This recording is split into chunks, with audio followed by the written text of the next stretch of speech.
Welcome to Samba Samba. Enjoy the video. You start with solid footage and a matching composition. Import the clip, set comp to the same resolution and frame rate, and pre-compose the layer so effects stay organized. Once done, scrub to a section where the face is clear and evenly lit, tracking fails on heavy blur or occlusion. You should stabilize only if the camera moves wildly, because overstabilizing can remove useful movement. With these prerequisites complete, you're ready to add the face tracker. You apply After Effects Face Tracker and select the features you need: face box, eyes, nose, mouth, so the system computes reliable points. Then watch the tracker play through, pause and fix any drift with manual tracking or by retracking small segments. Once tracking is consistent, convert tracker data to keyframes or nulls.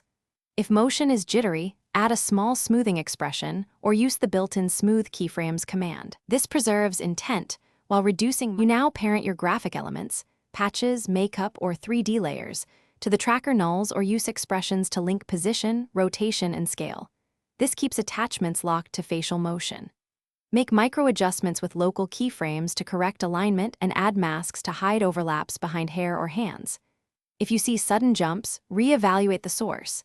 Increase contrast, reduce excessive blur, or fall back to the point tracker for critical frames. One tip: export tracking to keyframes and lock them before major effects changes.